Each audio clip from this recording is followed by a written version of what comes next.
Joining us today is Harvard educated and former CNN and Fox News producer and now on camera media strategist, Jamie Maglietta. Welcome to the show. Hey guys, so good to meet you in person online. Yeah, thanks for coming on, Jamie. Yeah, it's really good to be here. Brian and I connected a while back on LinkedIn, so I'm really glad we can make this work. Oh, absolutely. It's definitely a pleasure to have you on. And yeah, your background is incredibly impressive. But yeah, let me just make sure everybody knows what show they're on. Coder Conversations, coderconvos.com. But yeah, just to get things kicked off, yeah. So you got your education at Harvard, and you've worked at big prestigious companies at CNN and Fox News. Do you mind giving us a little bit about your background? Yeah, sure. I'll just date you back till when I was in high school. I grew up in a small town and we had like a local TV news station. So we would put together a morning show and it really exposed me to all the possibilities of production at such a young age. Where now so many kids, they have their cell phones and they know how to shoot videos and write probably scripts in they're in high school. We had a class focused on that. So that was the introduction to it all for me. And when I was in college at Northeastern in Boston at the time, I started working in television news locally, NECN, WBZ in Boston, for anyone who's familiar. And then from there, I got recruited to MSNBC. I was there for a little bit before I became a reporter, print in New Jersey. And then from there, I went to Fox News Channel. I was named a producer only a few months there. So it was a really nice Wow. at the time. And when I was at Fox News Channel, I would appear on foxnews.com as either a lifestyle contributor or on their live show at the time.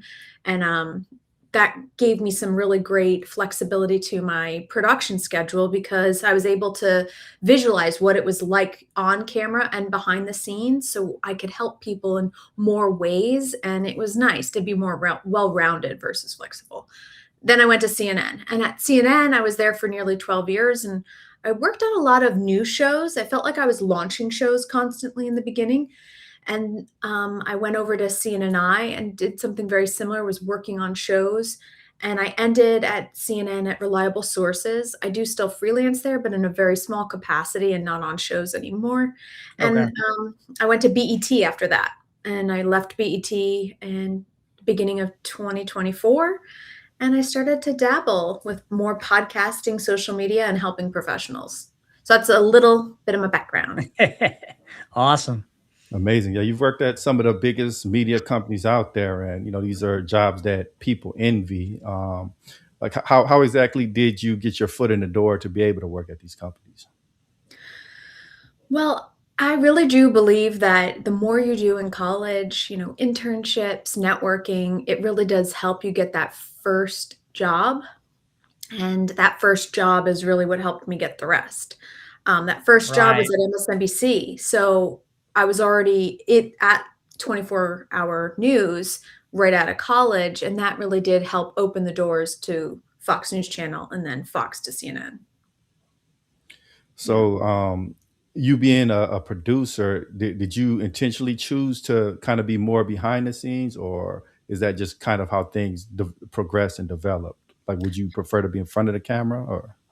Yeah, I mean, when I was in high school, I performed on stages. I sang opera actually, which is, Oh, wow. like I was classically trained and I wanted to go to school to become an opera singer. That's what I thought I wanted. Wow. But Interesting. the more I was on stage my senior year of high school, I started to realize there's a lot of downside to always having to be on camera. And that little taste I had then just made me rethink things. And I went down more of a science route.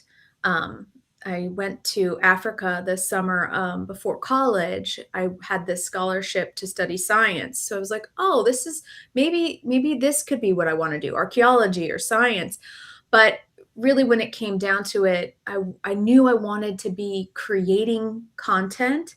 I knew I wanted to be on the research side and the writing side. And I knew all that from that trip after high school, right before college. So that's when I committed to journalism. versus being in front of the camera. I saw a path behind the scenes, and I thought I would go into print, to be honest. But then everything just started to push me to be with more visual mediums. And so it really just organically happened. I wound up on camera a bit, as I said, at Fox, and then I did some Travel Insider pieces for CNN where I was on camera. But yeah, I mean, I always thought I would be behind the scenes once I got to my 20s. I never saw myself going back in front of the camera.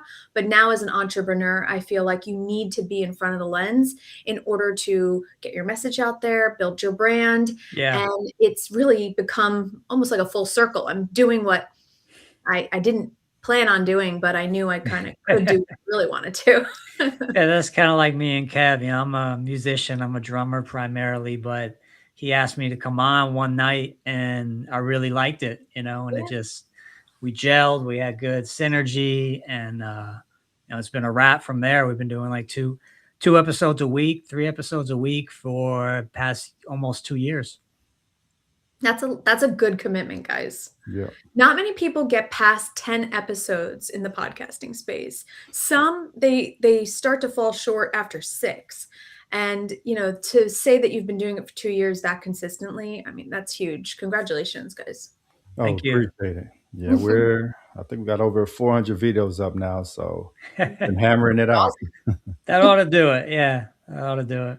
But yeah, I think you brought up a very important point is like in this modern age, especially as an entrepreneur, we have an amazing opportunity to advertise ourselves without having to put out, spend a ton of money, and building a personal brand is at like the heart of that. Like if people trust you, they know you, then they're more likely to buy whatever it is you're selling without you having to pitch it to them. And yeah, and with AI, it's more now than ever. It's important for you to show your face on camera and to put yourself out there so people know it's you that they're That's following real. for. It's real. Yeah, yeah. Yeah. Yeah, you wanted To to. that point, I think so many years ago, none of us thought we would all be on camera. Remember during COVID, it was like, oh, we need lights and mics, and no one really knew what to do. And since then, we've all really grown from there, right? It's like everyone now wants their piece of YouTube. I say, everyone's trying to stake their land claims on YouTube and online now, but we still have professionals potentially even listening that don't feel comfortable on camera, don't feel comfortable under lights, but they know that they need to start putting themselves out there. And so they look to people like us for inspiration and guidance. So as you put yourselves out there more and more each week, always think that someone could be watching either of you guys, myself included, and feel inspired to start doing it themselves. And I think that puts us in a really great leadership opportunity to help guide them and put them in, the best positioning possible. And so I have a new podcast called Think Like a Producer, where I help people try to think in that mindset space of being a producer so that they can put themselves out there more strategically and effectively than just saying, all right, I'm turning on a mic.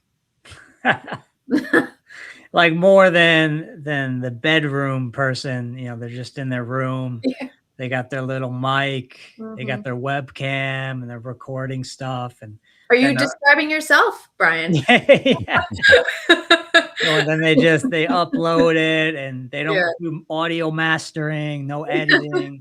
They just put it up and expect, oh wow, like this is gonna blow up. But what me and Kevin have realized is there's a lot of hard work behind the scenes. Like I do all the booking, and that takes up considerable amount of time. Kevin does more of the technical stuff, the editing, the audio mastering, thumbnails for YouTube. So we kind of both have our strengths. Yeah. And that seems to work pretty well for us.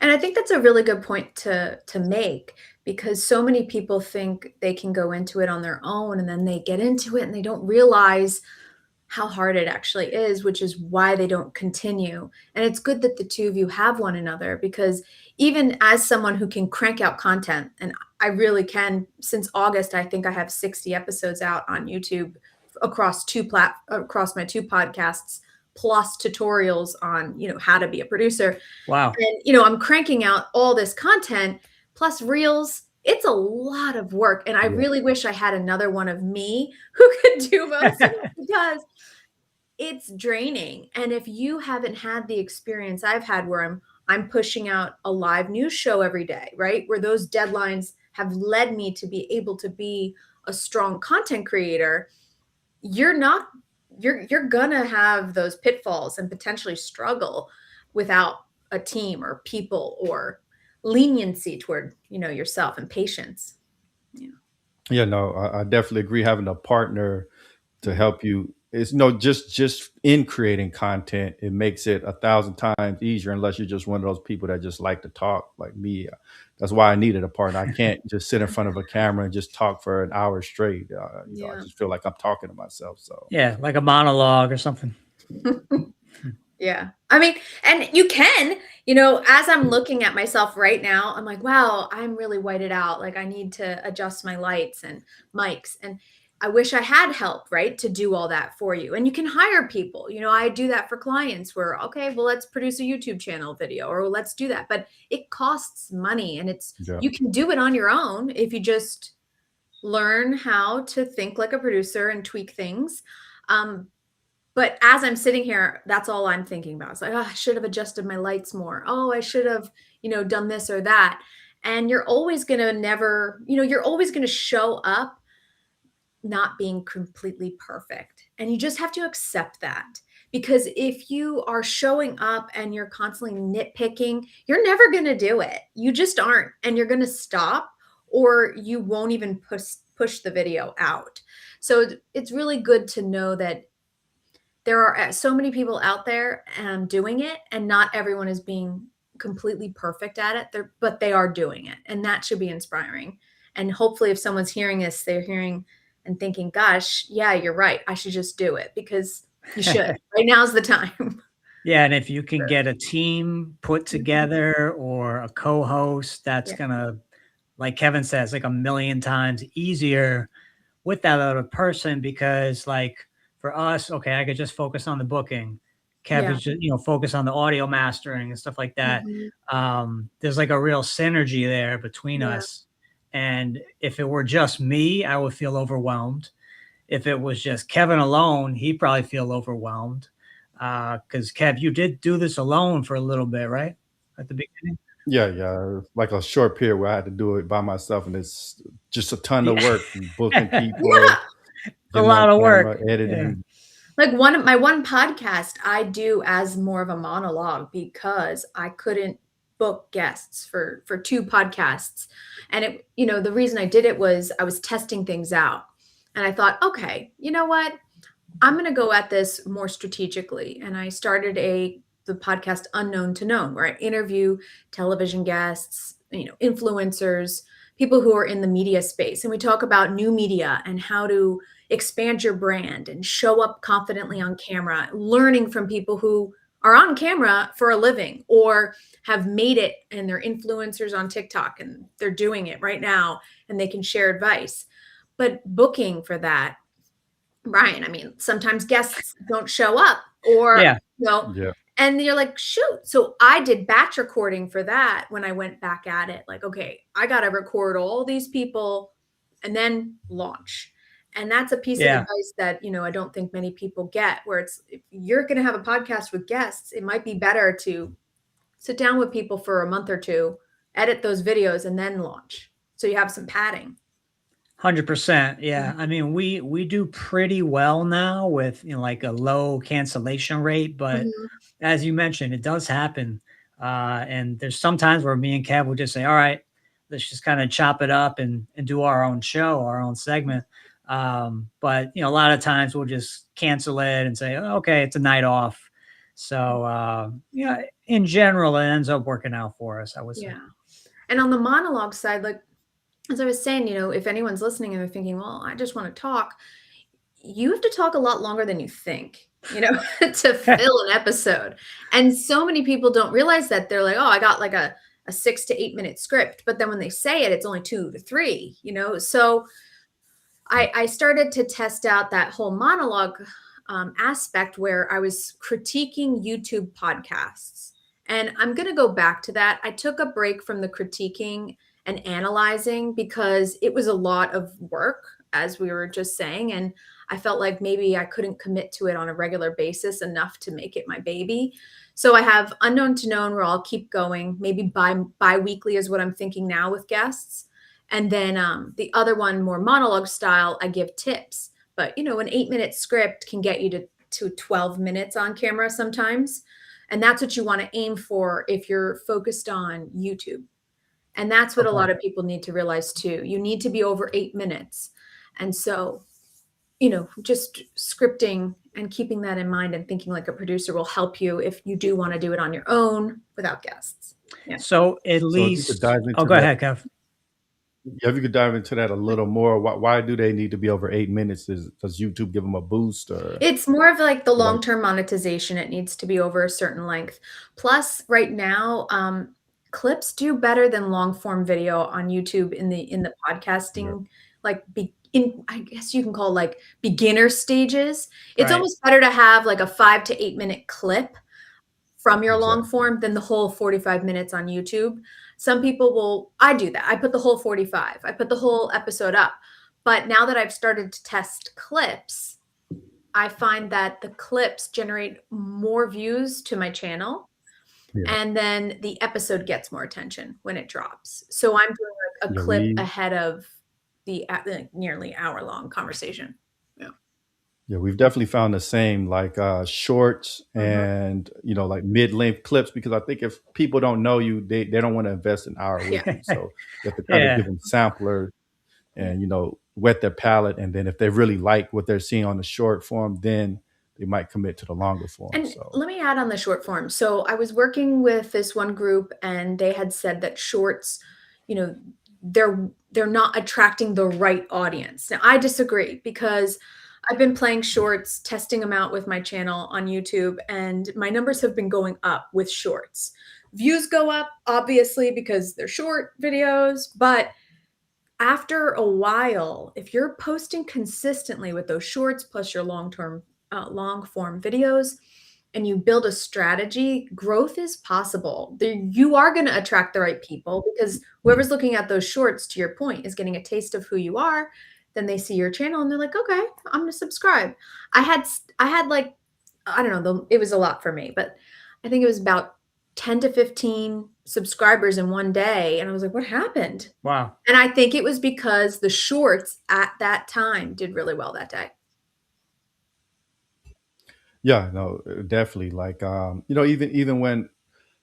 even if it's a podcast, I see an hour, something that's an hour long. I'm like, I don't really feel like watching Mhm. that. It's a But if commitment. it's like a 5 minute clip, It's a yeah, commitment, exactly. 100%. Yeah. I mean, if I'm in the car, sure. But if I if I'm sitting at my desk, I'm like you. I'm hesitant when I see that length. Yeah. Yeah, I think you got to cater your content to the platform. Like, Mhm. okay, if they're riding in the car, Spotify, perfect, hour long, 30 minutes, hour long. They can listen to you while they're on work and your content is being pushed to them. But when they're on the computer, on their phone, they want little short bursts of Mhm. dopamine. So you have to give them something they can scroll through or interact with, like 5 to 8 minutes, because their attention span is not going to hold in Yeah, and general. if anyone's listening who is a thought leader and trying to figure out, how do I turn my thought leadership into content? I want to have a YouTube channel and I also need social media. You can honestly focus just on YouTube right now and you'll probably do great. The shorts with the long form, you can connect the shorts to the long form videos to immediately get people to go there. The funnel is a lot clearer there than getting people from Instagram to YouTube. It is so hard to get someone from Instagram to YouTube. Yeah. LinkedIn, you have more luck, because you could do a little short video and have the link directly in your description on LinkedIn. Right. Or, Right. you could post a clip from your video with the link. There's always a link, but there isn't when it comes to Instagram. Like people have to take that next step. Right. Mm, Right. yeah. So it's important to just think that through before you get started.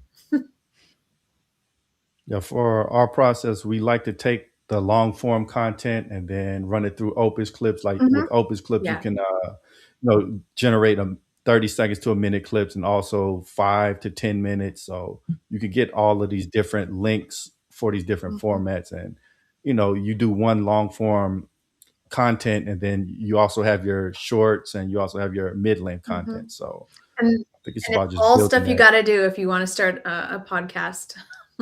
You can't just put it out there. And Jamie, let me ask just for the listeners, what was your time like at Harvard when you went there? So, Harvard was an incredible opportunity. I was accepted into the program before COVID. So most of the classes that I took were online and I wasn't on campus for it. It was mostly online. But what I loved was their online program, the one I was in, we were in the back of the classroom. So those that were local and could get in were there. And then they set up like kind of a robot person in the back that had like a camera and someone next to it that had, and I felt like I was in the classroom. And some of the teachers went to this huge lengths and made like green screen classrooms. So they would be at home with a green screen and they'd have, videos and a cool podium. I thought the experience was great during that time. And the degree was business management, but I focused on strategy and marketing. So at the time, I felt like things were changing in media and I didn't know where it was going. And I saw myself actually going more toward, the media strategy side, but executive level within my company. I didn't see myself leaving at the time Right. when I started. But I'm really glad that I did take that approach because then when I did leave, I was able to get an incredible contract job at BET. And it was an executive role overseeing production, unscripted, working on documentaries, long form content. One of the shows was a huge budget show live on MTV, VH1, Vice President Kamala Harris, in front of a huge audience, Howard University. I mean, it was just I wouldn't have had those experiences had I not had the financial training that I had at Harvard to manage $1,000,000 budgets and to step into that role. Because when you have a producer in television news, they're not really managing big budgets. And when you have an unscripted producer that's more documentaries, reality TV, that producer, as a line producer, handles the budget. So when people ask me, "Oh, you're a producer, what does that mean?" It means something different for every area of the business. So a line producer in TV news is really setting up the lines of a show. But a line producer in unscripted, which is which I did at BET, you're in charge of the lines of the budget. So it's just two different types of line producers and line production. So I'm very thankful I got to do both. I don't think I would have gotten that second opportunity right when my show at CNN ended. I moved to BET like that week. I don't think that would have happened if I hadn't had that budgetary training. And I Okay. definitely thank Harvard for that. Like, if you could, I ask this a lot, if you could go back in time Mhm. and meet yourself at, 15, 16, what advice would you give yourself to kind of help you navigate your future? Hmm. Well, 15, 16, I was performing a lot at the time, singing, but I was also doing television news. So I guess I would have told her to not let the doubt seep in so much because so much of my career I would always think, well, do I really want to be on camera? Like I don't know how I'm going to look when I'm 40. I'm 40 now. Like it's not that. When I was younger, it was, well, can I really handle being on camera and having everyone, know what I'm doing and where I am in life and follow me and potentially take my picture at, a little diner if I'm with my family. And I was just thinking local news. I got kind of nervous about that. So doubt seeped in. And I would just tell people if you're in high school and you have those dreams of doing something, go after it and don't let doubt take over because you got to fail to really make it. And here I am on camera after talking myself out of not being on camera. So y'all like to dive into some of those lessons you learned at Harvard about managing the budget, like Yeah. doing that for traditional media at a big company like BET. I'm sure that has certain lessons, and also taking that to the more entrepreneurial level, like running a podcast. I'm sure there's a lot of similarities there, but also some differences. So could you expound on the similarities and then the differences between the two venues? Yeah, I would say, I've done now budgets for podcast events, as well as show production, and then budgets for marketing, branding events now since leaving. And I would say, the training that I had, it was very basic at Harvard, where we're learning financial like ways to be monetizing our money and making sure that we're keeping track of everything, like in a finance class. But applying it to TV and film was something I did as a let me teach myself. Let me learn the Right. ways. Like, what are the programs that they're using, and applying what I'm learning in this school to what I would actually need to use. And I think it takes people to take those extra steps in order to transition. Because if I had just gone to school and just took my finance classes, I wouldn't necessarily know how to use the programs. And as a Right. coder and in tech, you get it. It isn't always about how you juggle the money. It's how you know how to put it into certain programs and manipulate it so that it works for everyone and the budget can get printed. So I'll say that. But when it comes to podcasting and budgets, I say keep it simple, but you're going to need to budget for potentially your editing and then all the AI programs to help you save time. Yeah. We're talking about Opus Clip. There's also Metricool. Like that's a great planning program, but Opus Clip has a planning program within it too, a calendar. And that's what I mean by Yeah. planning. Okay. So you can actually cut your clips in Opus and then put them on a calendar and have it post. You could do that in That's Metricool awesome. too. It's great, right? That's great. There's also Yeah. Riverside, but Riverside isn't doing the planning yet. But the Riverside, you can get all your clips AI cut, and then you can have them sent to your phone with a QR code, and you can do what you need to do for planning purposes. But those programs cost money. Yeah. And you would also need to have a budgetary line for your programs. You guys are using Restream, but there's also Riverside, Snapstream, all these different programs. You need to know how much they cost. Hosting, depending on your level of hosting. Substack now allows for hosting, so you can be on Substack and it's free, right? You don't have to pay.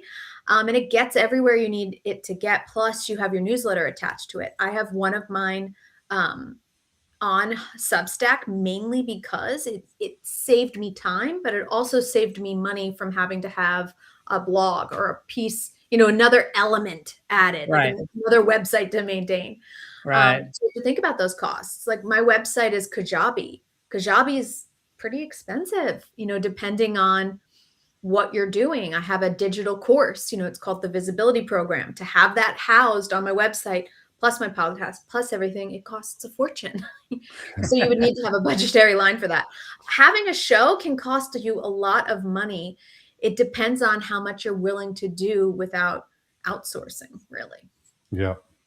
I I hope think that helps answer what you were asking. Oh yeah. 100%. Yeah. To me, Pretty much in 100%. line with what we would do with this podcast is something that we also found is you have to have a budget for marketing. Like Yes, yes. Yeah.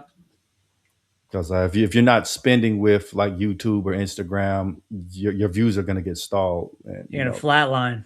yeah, Yeah. And that's what I'm trying to get into now is the Facebook ads.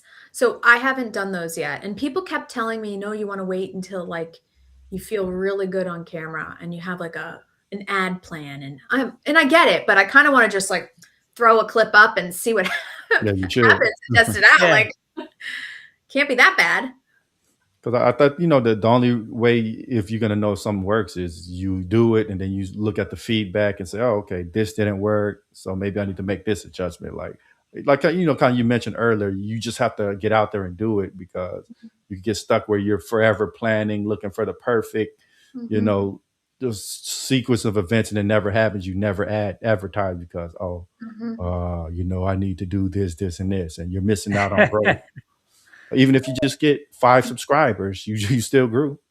And there's a lot of programs out there too that you can pay to try and put yourself out there without hiring a publicist. Like I work with publicists, I'll say, hey, here's some really great talented people that you should talk to. maybe bring them in, or I'll say to a publicist like, hey, this guy is pretty good, you should check him out.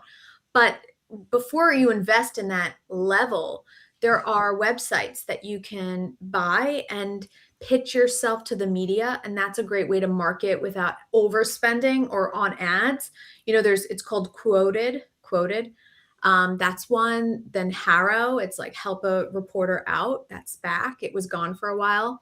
So you can pay these fees. They're very minimal. I don't even know if they charge for everyone. It may just be that the journalists pay to get the sources. But regardless, look into those types of programs, because you want to be able to put yourself out there in different spaces in media to help bring attention to your brand and attention to your podcast. There's also Podmatch. I just been testing them out the last few weeks, and there's been a lot of interest in me as a guest. I think mainly because, it's a new fresh person in the Podmatch system, but it's cool to have those opportunities come to you without you having to push out Facebook ads or Twitter Yeah, ads, 100%. 100%. Like for my music business, I teach drums. I run Instagram ads for that. And what I realized the other day was, okay, I had a short campaign, just a week long, 7 days. And they had recommended, they said, oh, people in your field should, right? You see when they do that, they said people in your field should be doing $15 a day. So I said, okay, I guess I'll listen to them and try it. And what I realized today is that I just ran another campaign for 7 days for $5 a day. And it's almost doubled what the $80 budget for the other, the $15 a day. I ended up stopping it at some point because I'm like, there's something going on here. So it's, or maybe you just did it right. I don't know. Yeah, I think you gotta test out your content, and you gotta use different platforms. Like you're saying, there's a lot of websites that can help us out. All of that's great advice. Yeah. And I think, whenever I'm posting on LinkedIn, I talk about how I'm testing things out, and people say, I love how you test things.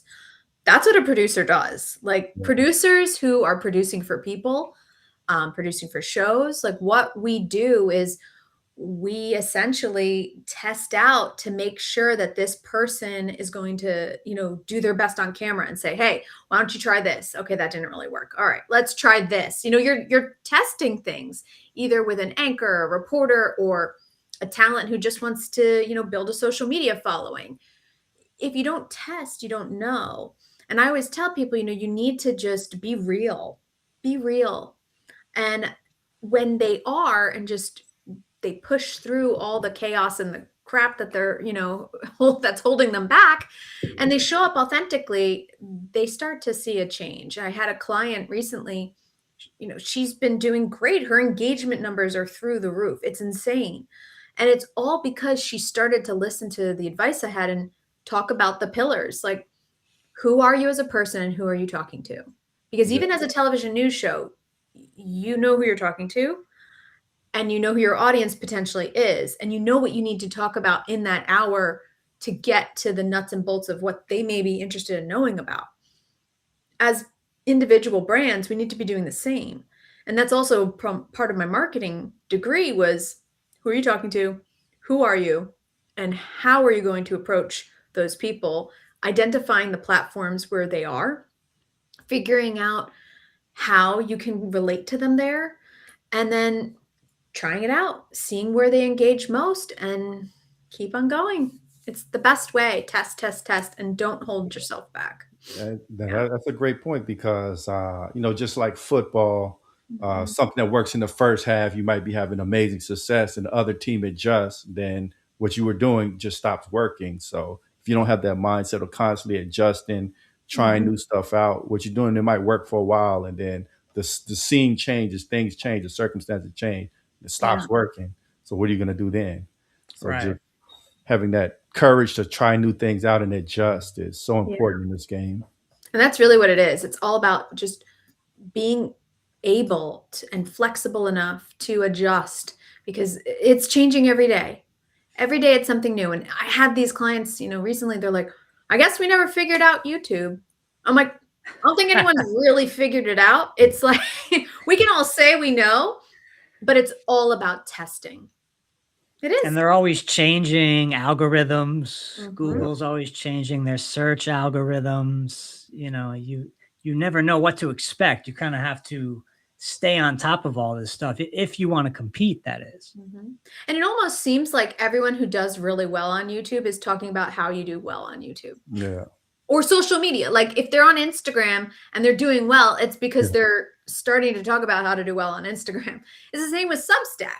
So I kind of have this, I don't know, maybe it's my journalist. I'm very journalist in me where I'm like, oh, where's the evidence? Like, how do I know that Yeah. your method is actually going to work? Yeah. Because you're kind of just playing into the algorithm. No, I've noticed that too. It's like here's the 10 tips, and then there's like 30 guys commenting on that post. There's like a kind of like a what is that? Like a group of people that's all supporting each other, and you Mhm. know, Oh yeah, I've seen those too, where it's like a pod. engagement pod. Yeah, that's what it's Pod, called. yeah. So it's kind of like hacking the algorithm a little bit. Yeah, But I've seen that too, where that's totally, I mean, shoot, 2028 or 2018, I had an engagement pod when I started on Instagram. Everyone's like, "Let's help each other grow," and you're messaging right. each other like, "I posted." Yeah, right. But some people take that to a new level where it's a huge system. Yeah. I ran this 100,000 person group on Facebook. It was like 2019, and it was called influencers of Facebook influencers. And at first it was like some real people. Then it started to get into a lot of people just selling all the spam stuff. So I was like, I'm out. Yeah. But in the beginning, there were a lot of those pods, and then the pods turned into these huge systems.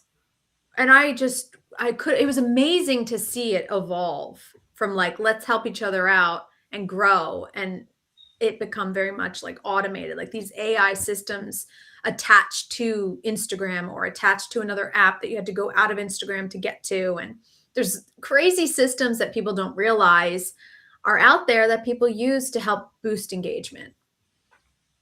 What I personally found, just from my observation, is consistency, and you got to post regularly. Like for people, typically they're looking for something daily to bite into. So Yeah. that person that you see every day, you start becoming accustomed to them, and then okay, I see them, I just naturally start clicking. Like you're trained to trust them, and you just go to their content. Mhm. Whereas, if you're posting relatively infrequently, you have to have like a gimmick or a big guest, something that really pops out. So Yeah. it's either one of the two that I've personally seen.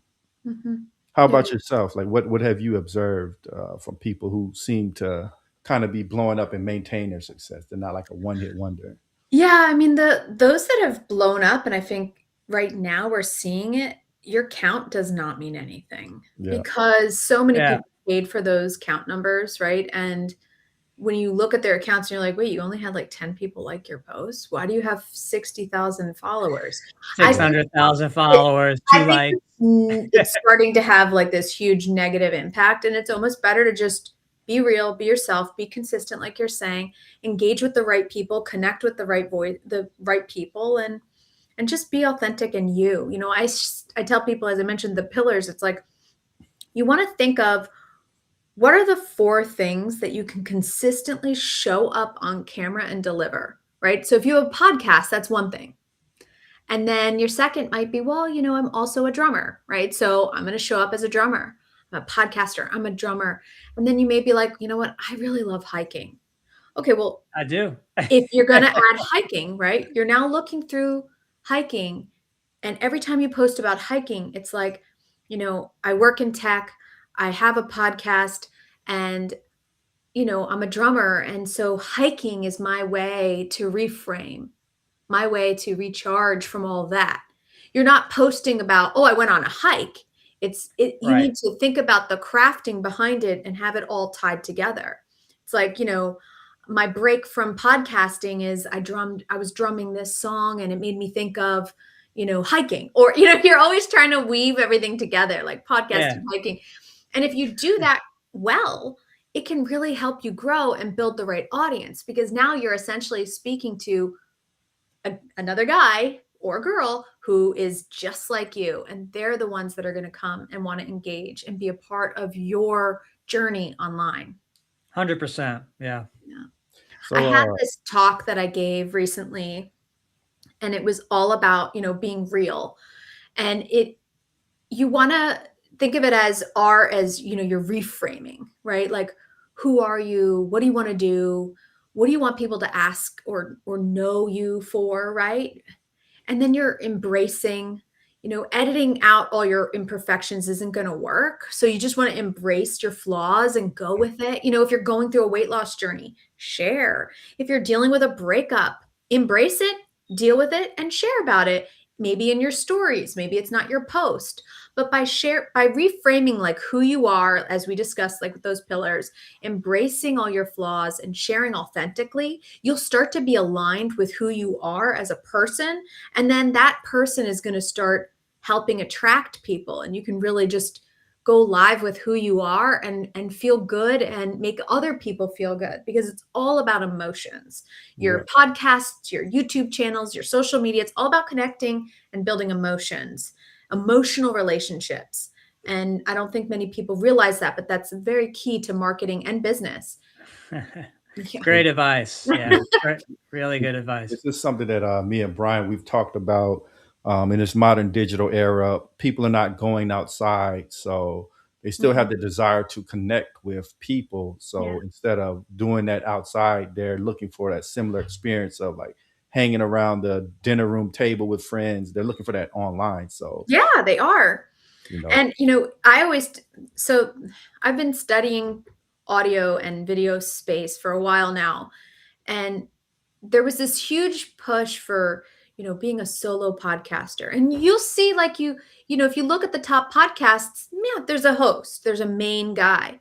But what really resonates, and if you look at YouTube podcasts, you'll see it, like the chat, the yeah, around the table conversation podcast YouTube shows that are just shooting the shit and talking about what's happening in the world and the news. Those are doing really well. And I think it is to the point that you're making, where people want to feel a part of it. They want to feel like they're in the room with the host, with the anchor, with whoever it is.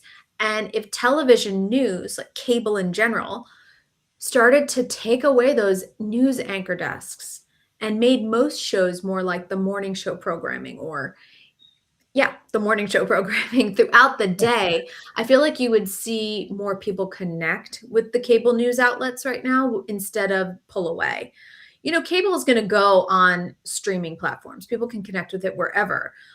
But I think they need to take a different approach, maybe not wear the suits, because that's another thing I'm seeing. Those that were showing up, say, I think it was BTC. Yeah. Like, there's other YouTube podcasters in the news space. They were showing up a lot in ties and jackets and suits. Like, I'm a news anchor. You need to trust Okay. me. They're pulling Right. back, and you'll see that they're wearing more like sweaters and t-shirts, and they'll even just look like they're about to go surfing. Why? Because they're trying to connect with those that they want to be listening. And that's important. Your visuals and how you show up help you become on camera ready. And what I do is I help people figure out, like, who are you? Who are you talking to? And how do you need to show up to attract that person to what you do? Um, like in TV, if we had a doctor on, the guest booker would be like, "Oh, is he going to look like a doctor? Like on TV, wear a jacket?" Because even the audience is hoping that they're going to have a white jacket on, a white coat. It's all about those visuals in this space as well. Yeah. it just made me think like um, when people typically tune into entertainment to decompress. So once they get off of work, they don't want to feel like they're going back to the job. So you got this Yeah. guy with a suit on. They don't want to hang out with him. They want to hang out with the guy with his hat on backwards and looks like he's in his room playing a video game. Yeah, they want to hang out with someone who they would be with in real life. Yeah, Yeah. I mean, that's how you have to look at it.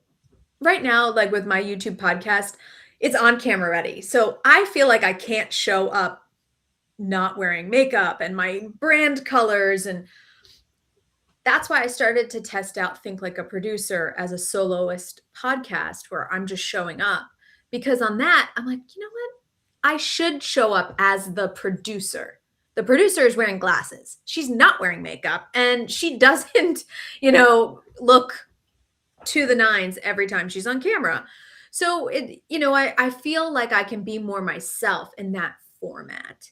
And I'm trying to pull back on all my traditional media beliefs on how to show up on camera, because I myself was even like, oh, well, I should be wearing full jewelry and a suit all the time, like whenever I'm on camera. And yes, Right. you want to be taken professionally and to be taken seriously and to have like, a look and to be known for something, right? But if it's not who you are and it's not comfortable, it will start to stop you from doing it. You're going to say, well, if I have to get dressed up, I'm not showing up on camera today. If I have to wear a ton of makeup, I'm not going to do my social media video today. Right. Because now you're basically putting yourself in a position where you have to be someone you're really not on a consistent basis. And that's hard to do. It just what is. what you're saying reminds me of something that the artist, singer Lauryn Hill said a while back about being famous. She said, before she was famous, she could just go out to a 7-Eleven, get a Slurpee, get a candy bar, whatever, and she could have sweatpants on. She could be dressed down.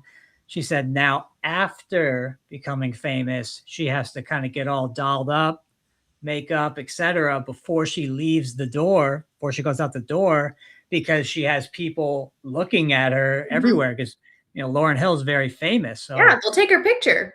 Do you want to look like trash in that photo? Yeah, it's another good example. So it's interesting, right? Yeah, it's hard. And it again goes back to why I think TikTok is a platform that more people are gravitating toward as like my age, right? So I'm over 40. And I feel like you're seeing more people in that age range gravitate because they can be themselves. They don't have to be polished. I feel like Instagram has taken on this whole persona of you need to have crafted content, look your part, be on point. TikTok, you don't. It's like, well, okay, I could just show up and share my ideas and, roll out of bed and people love it more so than if you're dressed up. Where LinkedIn, YouTube, you want to have some effort put in before you start showing up because other people there are putting effort on. So you want to think about your audience, how you can show up where you're going and realize where you want to focus based on what you can actually do on a regular basis. Because, I tried it and it's hard to be completely on camera ready all the time. Yeah. Yeah. Yeah, it's just not me.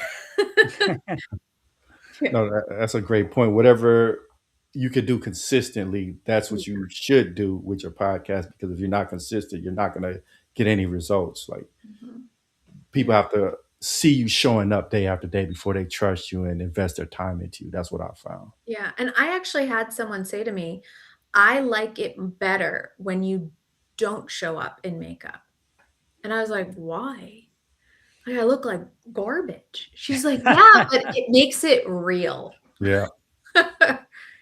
And in this digital age, that's what people are really looking for. We got AI making this perfect human, perfect AI avatar. You got, somebody has this whole makeup team and people, they can't relate to that, Yeah.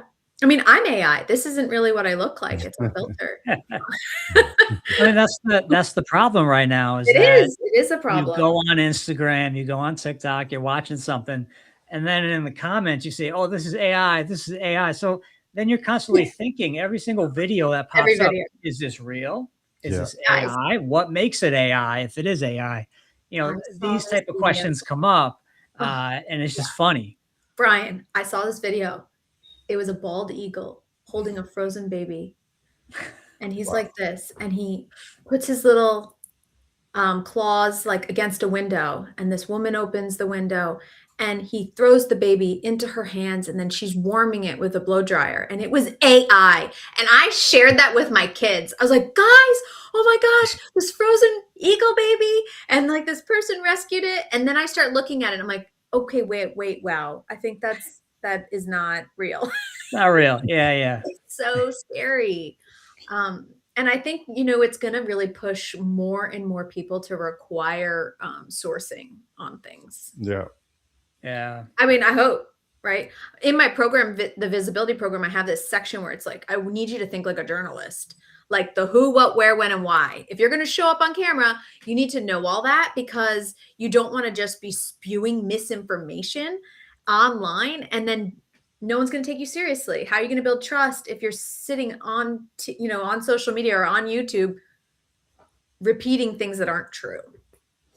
Right. Yeah. Before we get out of here, tell us about that visibility program. Where can people find it at? What is it about? How can they join it? Yeah, it's on my website, oncamready.com.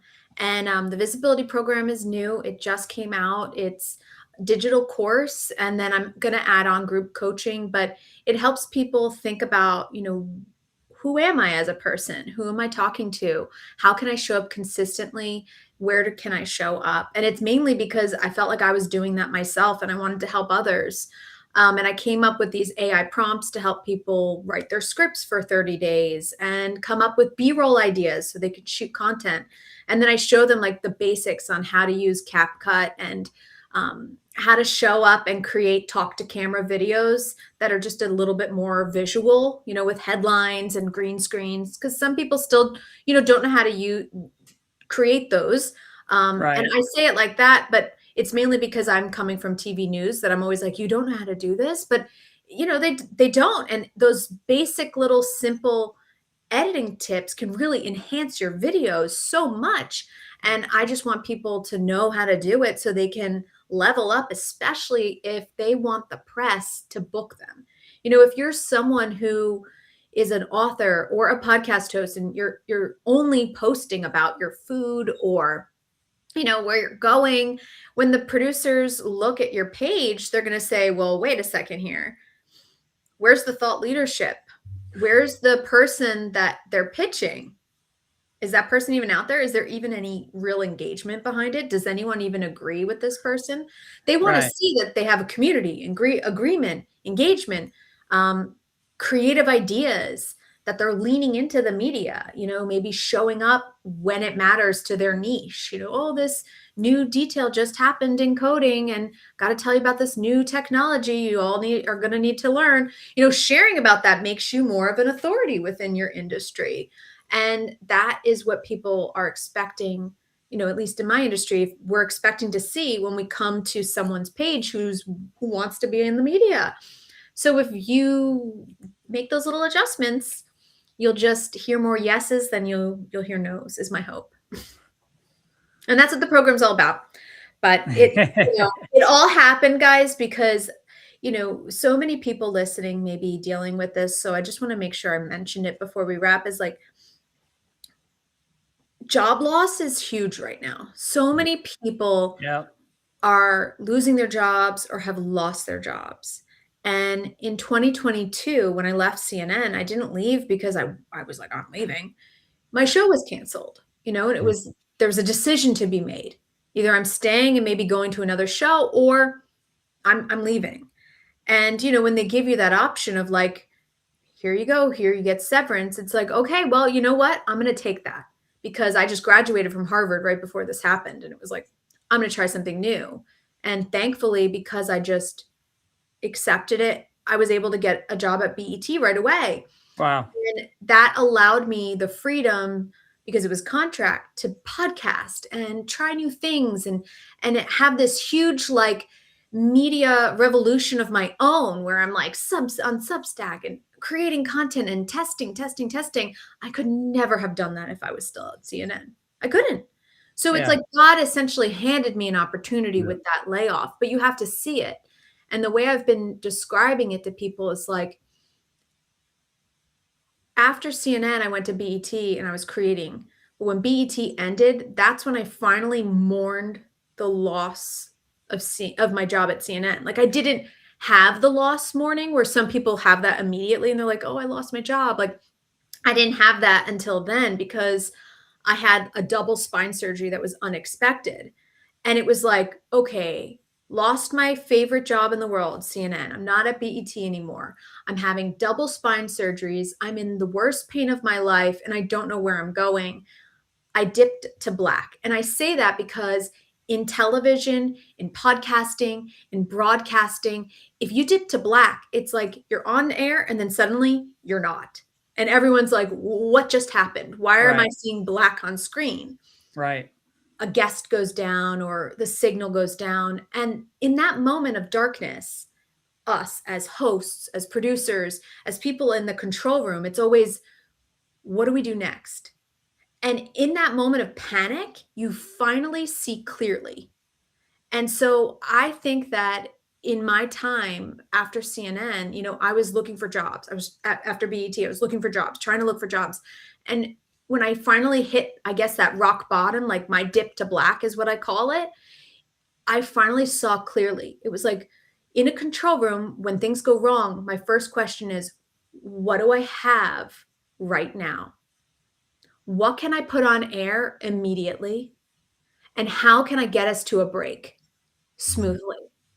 And if you are in your own situation where you lost your job or you're having like a horrible experience happen and you don't know what to do, it's sometimes best to just see like, what do I have?